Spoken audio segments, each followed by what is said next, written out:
Hello friends, आप सभी का स्वागत है टीपीसी कॉम्पिटिटिव क्लासेस में। तो आज की इस वीडियो में हम लोग देखेंगे 5 कदम का अगला सेशन क्या होने वाला है। रीजनिंग का सवाल है 5 कदम, देख रहे हैं ना 5 कदम। तो इस तरह का सवाल हम लोग कैसे करेंगे, बहुत ही बेहतरीन सवाल जो आपके कंपटीशन एग्जाम में पूछे जाते हैं उसको हम लोग सोल्व करेंगे ट्रिक एंड कॉन्सेप्ट दोनों के साथ में। और 5 कदम इस सेशन का नाम रखा गया है क्योंकि 5 क्वेश्चन का सीरीज चल रहा है और बेहतरीन अलग अलग टॉपिक का बेहतरीन कॉन्सेप्ट के साथ ट्रिक के साथ हम लोग सीखेंगे कि कैसे बनेगा। सबसे पहला सवाल आपके पास ये है, कैसे हम लोग सोल्व करेंगे। तो हम लोग सोल्व करेंगे तो देखेंगे कि यहाँ पे आपका सवाल बोल रहा है, पहले सवाल को पढ़ना है, उसके बाद हम लोग को करना है। किसी कूट भाषा में ब्रोक को कोड दिया गया है ये 53196, ड्रीम का कोड है 73624 लिखा जाता है। तो उसी कूट भाषा में रोड को क्या लिखा जाएगा। सबसे पहले जो लिखा गया है उसको हम लोग लिखेंगे, उसके बाद सेट करेंगे कि किस तरह से कौन सा कंडीशन इस पे अप्लाई किया गया है, उसी कंडीशन को इसमें भी चेक करेंगे। और देन आफ्टर अगर सेम कंडीशन होता है तो हम रोड का भी वही कंडीशन पे हम उसको अप्लाई करेंगे। तो समझने के लिए आपको तो लिखना पड़ेगा, क्या लिखना पड़ेगा, BROKE।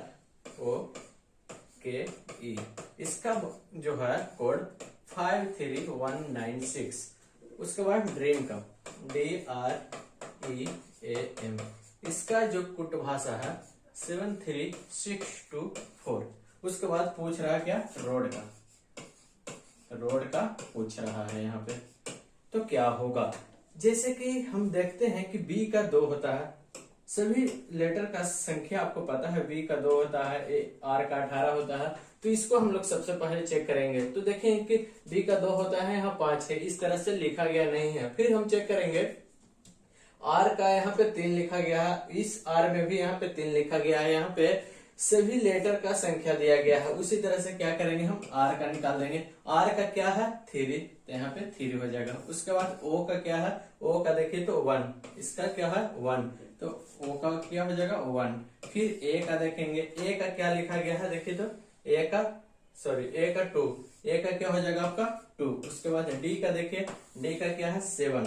तो यहाँ से आ गया आपका 3127। ऑप्शन नंबर बी क्या है, option number B is the correct answer. यानी कि रोड का जो कोड होगा वो 3127 हो जाएगा। सभी का दिया गया था, बी का 5, आर का 3, ओ का 1, के का 9, ई का 6। उसी तरह से आर का देखेंगे, आर का क्या होगा, यहाँ से आर निकल जाएगा, आर का 3। उसके बाद ओ का, तो ओ का यहाँ से निकल जाएगा 1। उसके बाद ए का, तो यहाँ से ए इसमें से आ जाएगा 2। उसके बाद डी का, तो डी का यहाँ से निकल जाएगा 7। तो इसी तरह से सेट करना था आपको। एग्जाम में बहुत ही आसानी तरीके से पूछा जाता है। कोई भी कंपटीशन एग्जाम दीजिएगा, कोडिंग डिकोडिंग से आपका 2-3 प्रश्न आपको देखने को मिलेगा, जिसमें एक ऐसा आपको देखने को मिल सकता है बहुत ही आसानी तरीका से। अगला क्वेश्चन हम लोग देखेंगे, चलिए ये बहुत ही शानदार प्रश्न है। रेलवे के एग्जाम में 4-5 प्रश्न ऐसा पूछा जाता है, सोलोलिज्म इसको कहते हैं। तो देखिए कैसे हम लोग बनाते हैं, कथन और निष्कर्ष से आपका पूछा जाता है हर एक एग्जाम में। जैसे कि रेलवे हो गया तो 3-4 प्रश्न पूछेगा, एसएससी हो गया उसमें भी 2-3 प्रश्न, यानी कि ये मैक्सिमम ये पूछा जाता है सभी एग्जाम में। सभी चेक नोट हैं, सभी नोट टायर हैं, सभी टायर किताबें हैं, सभी किताबें छड़ हैं। तो कुछ छड़ नोट है, निष्कर्ष दिया गया है, कुछ किताबें टायर हैं या कुछ टायर चेक हैं। उसके बाद ऑप्शन लगाना है, क्या 1 और 2 दोनों अनुसरण करते हैं यानी सही है, या केवल 1 और 3 सही है। इस तरह से आपको बनाना है। सबसे पहले हम लोग देखेंगे कि सभी चेक नोट हैं। तो क्या करेंगे हम लोग, सभी चेक, यहाँ क्या करेंगे, ये चेक है तो सभी चेक नोट है। तो इस तरह से हम लोग डायग्राम बनाते हैं, सभी चेक है जो नोट है। उसके बाद सभी नोट टायर है, ये क्या है, सभी नोट है जो टायर है, क्या है, सभी नोट टायर है। उसके बाद सभी टायर किताबें हैं, क्या हो जाएगा, सभी टायर किताबें हैं, ये हो गया किताबें। उसके बाद सभी किताबें छड़ हैं, तो क्या हो जाएगा आपका, सभी किताबें छड़ हैं। चलिए सभी चेक नोट है, सभी नोट टायर है, सभी टायर किताब है और सभी किताबें छड़ है। जो कथन दिया गया है उसके अनुसार हम ये बना लिए। अब ये बनाने के बाद आपको निष्कर्ष देखना है कि कुछ छड़ नोट है, तो कुछ छड़ नोट है, यस सही है, कुछ छड़ नोट है। अगर ऊपर से नीचे की ओर आएगा तो कुछ का इंडिकेट करेगा। कुछ छड़ किताबें हैं, यस। कुछ छड़ टायर है, यस। कुछ छड़ नोट है, यस। कुछ छड़ चेक है, यस। सभी छड़ चेक है, नहीं। सभी छड़ नोट है, नहीं। यानी कि ऊपर से जैसे ही नीचे की ओर आएगा तो कुछ में परिवर्तन हो जाएगा, और नीचे से यानी कि इधर से जाएगा ऊपर की ओर तो सभी का इंडिकेट करेगा। क्या करेगा? सभी का इंडिकेट करेगा। जैसे सभी चेक नोट है, सभी चेक टायर है, सभी चेक किताबें हैं, ऐसा हो सकता है। लेकिन ऊपर से आएगा तो कुछ में आएगा। ठीक है, चलिए। कुछ छड़ नोट है तो कुछ छड़ नोट है, जी बिल्कुल है। कुछ किताबें टायर है, कुछ किताबें टायर है, बिल्कुल है, ये भी सही है। कुछ किताबें टायर है। कुछ टायर चेक है, कुछ टायर चेक है, यस। यानी कि फर्स्ट सेकंड थर्ड तीनों, यहाँ पे देखिए फर्स्ट सेकंड थर्ड सभी अनुसरण करते हैं। Option number 4 is the correct answer. तो इसको बनाने का तरीका बहुत ही सिंपल होता है। इसको आपको बना लेना है पहले, उसके बाद इसको देखना है कि निष्कर्ष आपका कौन कौन सही हो रहा है। उसके बाद आपको ऑप्शन लगाना है। केवल 1 और 2 अनुसरण करते हैं तो नहीं, 1 और 3 करते हैं अनुसरण तो नहीं, 1 2 3 तीनों अनुसरण करते हैं, इसीलिए हो जाएगा आपका option number 4 is the correct answer. ठीक है, अगला प्रश्न हम लोग देखते हैं। बहुत ही शानदार तरीका से सीखने वाले हैं, इजी कॉन्सेप्ट के साथ। ये आगे आपका डायरेक्शन से, डायरेक्शन से 1-2 प्रश्न आपका देखने को मिलता है हर एक एग्जाम में। तो कैसे हम लोग सोल्व करेंगे? सबसे पहले आपको तो बना लेना है नॉर्थ, साउथ, ईस्ट, वेस्ट, ताकि आपको आसानी हो समझने में। एक साइकिल चालक 30 किलोमीटर उत्तर दिशा में जाकर, चलिए ये उत्तर दिशा में जा रहा, कितना चला? 30 किलोमीटर। ठीक है, उत्तर ऊपर की ओर है तो ऊपर चला। उसके बाद पूर्व की ओर घूमकर 40 किलोमीटर जाता है, ये पूर्व है, और कितना जाता है? 40 किलोमीटर। चलिए 40 किलोमीटर चल गया। उसके बाद दाएं घूमकर 20 किलोमीटर जाता है, ये जा रहा है जी, तो ये बाएं हो गया, ये दाएं हो गया, तो बाएं कितना जाता है? 20 किलोमीटर। अब क्या, अंततः वह अपनी दाईं ओर घूमकर 40 किलोमीटर जाता है। ये इधर जा रहा है तो इसका बायां किधर हो गया? उधर, और दाएं इधर हो गया, तो दायां ओर घूमकर 40 किलोमीटर चलता है, यानी कि दाएं ओर घूमकर कितना चला? 40 किलोमीटर। ये हो गया आपका 40 किलोमीटर। उसके बाद बोल रहा है तदनुसार वह अपने आरंभिक स्थान से कितनी दूर है। स्टार्ट कहाँ से किया था? स्टार्टिंग पॉइंट क्या है आपका? स्टार्ट यहाँ से किया था, आ गया यहाँ पे, ये 20 है, तो ये क्या हो जाएगा आपका? 20 हो जाएगा सर। ये 20 है तो ये 20 हो जाएगा। अब टोटल क्या है? 30। टोटल क्या था? 30 किलोमीटर चला था स्टार्टिंग में, और 20 यहाँ पे हो गया, तो ये कितना आ जाएगा जी? 10। यानी कि आरंभिक स्थान से कितने दूरी पे है? 10 किलोमीटर पे। Option 2 is the correct answer. यानी कि 30 किलोमीटर आपका शुरू में चला था और आ गया कितना पे? 10 किलोमीटर। डिस्टेंस इस यहाँ से यहाँ कितना हो गया? 10 किलोमीटर। तो आपका ऑप्शन इज द करेक्ट हो जाएगा सेकंड, 10 किलोमीटर। चलिए अगला सवाल हम लोग देखते हैं। बहुत ही शानदार तरीका से करने वाले हैं, इजी कॉन्सेप्ट में, आपको पूरा का पूरा समझ में आ जाएगा। तो चलिए अगला प्रश्न आपके सामने ये है। चलिए बहुत ही शानदार है ऐसा सवाल, और बहुत ही इजी है। इसको तो पेन और कलम की जरूरत ही नहीं होता है पेपर का। यदि अमेरिका को ग्रीनलैंड कहा जाए, ग्रीनलैंड को अफ्रीका कहा जाए, अफ्रीका को रूस कहा जाए, रूस को भारत कहा जाए, और भारत को पाकिस्तान कहा जाए, तो दिल्ली को किस देश की राजधानी कहा गया? अब समझिए जी, दिल्ली की राजधानी कहाँ है? दिल्ली किसका राजधानी है? तो भारत के। कोई नहीं जानता है। अब भारत के क्या के आ जाइएगा, ऑप्शन मार्क के आ जाइएगा तो गलती हो जाएगा ना। यहाँ पे क्या कह रहा? दिल्ली को किस देश का राजधानी कहा गया है? तो दिल्ली के किस देश का राजधानी है? भारत का। और भारत को क्या कह रहा?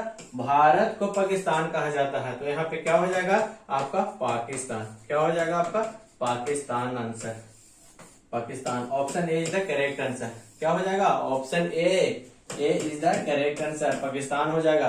क्योंकि यहाँ पे भारत को पाकिस्तान कह रहा है, आपको क्वेश्चन के अकॉर्डिंग चलना पड़ेगा। आपका जो दिल्ली भारत का देश था उसको लेके नहीं चलना है, ये तो भारत के देश ही नहीं, लेकिन भारत को क्या कहा जा रहा है? तो भारत को पाकिस्तान कहा जा रहा है, इसीलिए इसका ऑप्शन हो जाएगा 1। चलिए सभी को समझ में आ गया होगा तो लाइक कमेंट शेयर जरूर करते रहेंगे।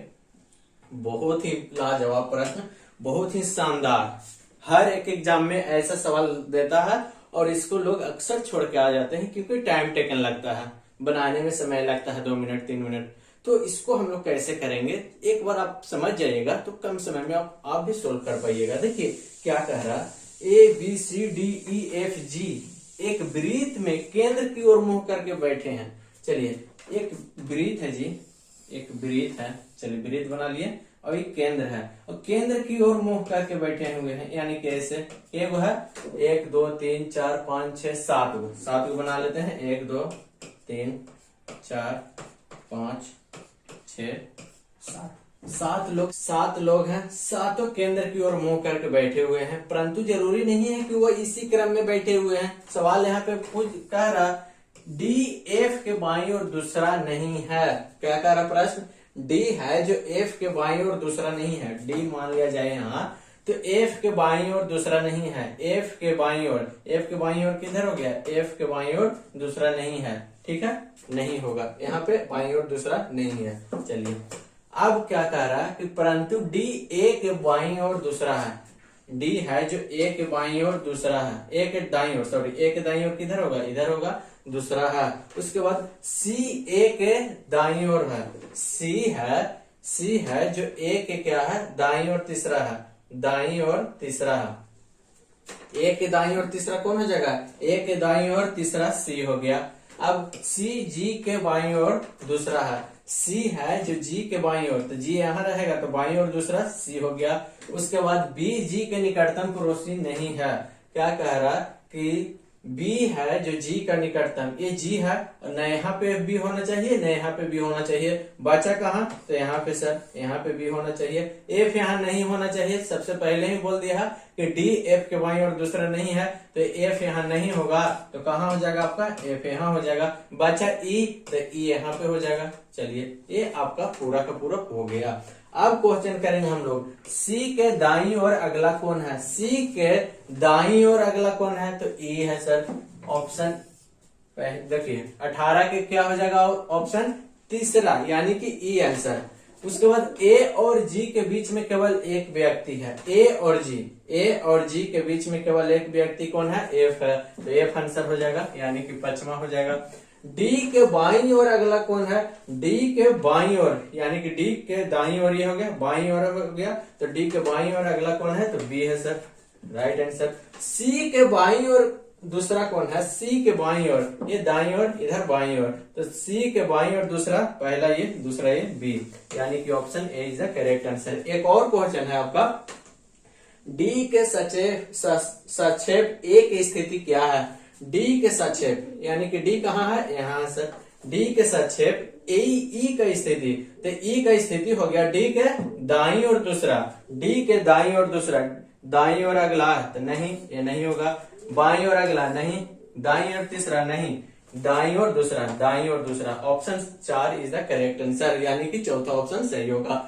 तो देखिए, इसको पहले बना लेना है, उसके बाद क्वेश्चन आसानी से बन जाएगा, और कंपटीशन एग्जाम दीजिएगा तो इससे एक देगा और उससे 5 प्रश्न रहेगा, इसी तरह से सेम टू सेम रहेगा, या फिर एक रहता है, लेकिन अक्सर आपका 5 प्रश्न इससे देखने को मिलेगा, और ये बना लीजिएगा सही से, तो आपको ये पांचों का पांचों आपका सही हो जाएगा।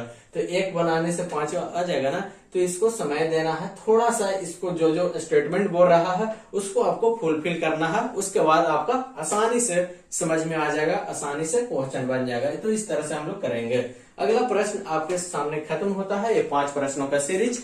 5 का दम में आप सभी लोग को ढेरों शुभकामनाएं कि आप 5 का दम देख रहे हैं, और इसमें अलग अलग कॉन्सेप्ट का अलग अलग, यहाँ पे रीजनिंग का क्लास आप लोग का देख रहे हैं, मैथ का अलग चलता है 5 का दम। तो इस तरह से हम लोग 5 का दम में सीखेंगे कॉन्सेप्ट और ट्रिक दोनों के साथ में। तो बने रहिए टीपीसी कॉम्पिटिटिव क्लासेस पे, और पेज पे देख रहे हैं तो पेज को भी फॉलो कर लीजिएगा, चैनल पे हैं चैनल को सब्सक्राइब कीजिए। Thank you.